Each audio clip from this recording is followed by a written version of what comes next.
कृष्ण ने आज भी हम सबको एक इस रूप में अवसर दिया। उद्धव ने पूछना शुरू किया, हे कृष्ण, सबसे पहले मुझे ये बताओ कि सच्चा मित्र कौन है? कृष्ण ने कहा, सच्चा मित्र वह है जो जरूरत पड़ने पर मित्र की बिना मांगे मदद करे। उद्धव ने कहा, कृष्ण, आप पांडवों के आत्मीय प्रिय मित्र थे। आपात बांधव के रूप में, यानी आपदा में, मुसीबत में सहायता करने वाले के रूप में उन्होंने आप पर सदा पूरा भरोसा किया। कृष्ण, आप महाज्ञानी हैं, आप भूत, वर्तमान और भविष्य के ज्ञाता हो, किंतु आपने सच्चे मित्र की जो परिभाषा दी, आपको लगता नहीं कि आपने उस परिभाषा के अनुसार कार्य नहीं किया? आपने धर्मराज युधिष्ठिर को द्यूत क्रीड़ा यानी जुआ खेलने से क्यों नहीं रोका? ठीक है, आपने उन्हें नहीं रोका, लेकिन आपने भाग्य को भी धर्मराज के पक्ष में नहीं मोड़ा। आप चाहते तो युधिष्ठिर जीत भी सकते थे। उसके बाद जब उन्होंने अपने भाइयों को दांव पर लगाना शुरू किया, तब तो आप सभा कक्ष में आ सकते थे। आपने वो भी नहीं किया।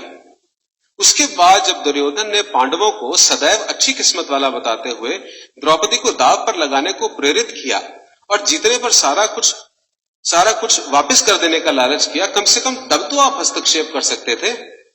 अपनी दिव्य शक्ति के द्वारा आप पासे धर्मराज के पक्ष में मोड़ देते। इसके स्थान पर आपने तब हस्तक्षेप किया जब द्रौपदी लगभग अपना शील खो रही थी। तब आपने उसे वस्त्र देकर द्रौपदी के शील को बचाने का दावा किया। लेकिन आप ये दावा भी कैसे कर सकते हैं कृष्ण? उसे एक आदमी घसीटकर हॉल में लाता है और इतने सारे लोगों के सामने निर्वस्त्र करने के लिए छोड़ देता है। ऐसे में एक महिला का शील क्या बचा? आपने क्या बचाया कृष्ण? अगर आपने संकट के समय में अपनों की मदद नहीं की तो आपको आपात बांधव कैसे कहा जा सकता है? आपने संकट के समय में मदद नहीं की तो क्या फायदा? क्या यही धर्म है?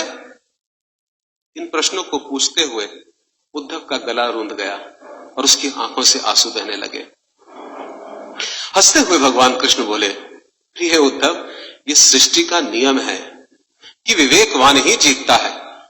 उस समय दुर्योधन के पास विवेक था, इसलिए वो जीता, धर्मराज के पास नहीं था। यही कारण था कि धर्मराज पराजित हुए।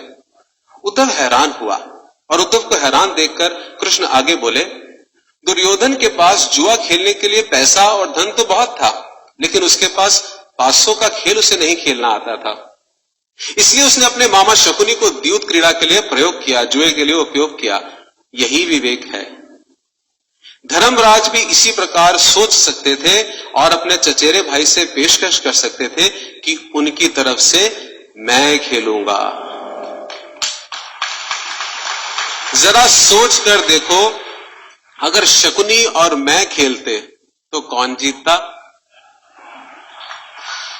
पासे के अंक उसके अनुसार आते या मेरे अनुसार आते? चलो इस बात को जाने दो, उन्होंने मुझे खेल में शामिल नहीं किया, इस बात के लिए उन्हें माफ किया जा सकता है। लेकिन उन्होंने विवेक शून्यता से एक और बड़ी गलती की।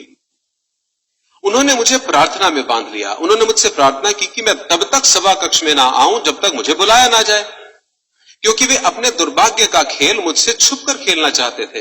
वे नहीं चाहते थे कि मुझे पता चले कि वो जुआ खेल रहे हैं। इस प्रकार उन्होंने मुझे अपनी प्रार्थना में बांध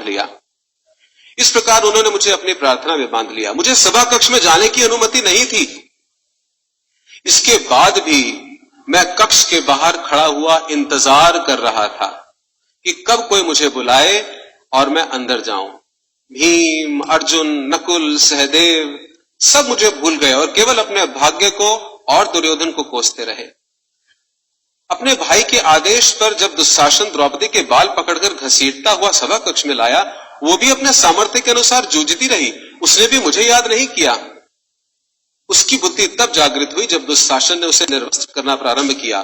तब उसने स्वयं पर निर्भरता त्याग कर, छोड़कर हरि हरि अभयम कृष्ण की गुहार लगाई।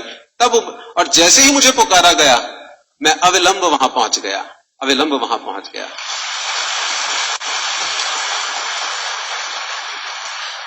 अब बताओ इसमें मेरी गलती क्या है?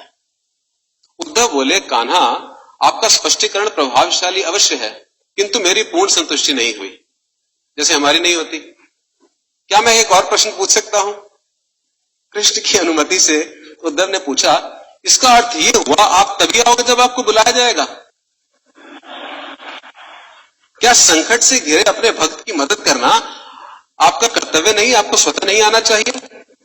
कृष्ण मुस्कुराए और सुनिए, देखिए अब सिद्धांत आ रहा है। कृष्ण मुस्कुराए और कहने लगे, उद्धव, इस सृष्टि में हर एक का जीवन उसके स्वयं के कर्मफल के आधार पर संचालित होता है। ना तो मैं इसे चलाता हूं और ना ही इसमें हस्तक्षेप करता हूं। मैं केवल एक साक्षी हूं। मैं सदैव तुम्हारे नजदीक रहकर जो हो रहा है उसे देखता हूं। यही ईश्वर का धर्म है। वाह वाह, बड़ा अच्छा कृष्ण, बहुत अच्छा। इसका अर्थ यह हुआ कि आप हमारे नजदीक खड़े होकर हमारे सभी दुष्कर्मों का निरीक्षण करते रहेंगे, हम पाप पे पाप करते रहेंगे और आप हमें देखते रहेंगे। आप क्या चाहते हैं कि हम भूल करें, पाप की गठरी बांधते रहें और फल भुगतते रहें? ये सब किसने कहा? उद्धव ने। कृष्ण बोले, उद्धव, तुम शब्दों के गहरे अर्थ को समझो। जब तुम समझकर अनुभव कर लोगे कि मैं तुम्हारे नजदीक साक्षी के रूप में हर पल हूं, तो क्या तुम कुछ भी गलत कर पाओगे?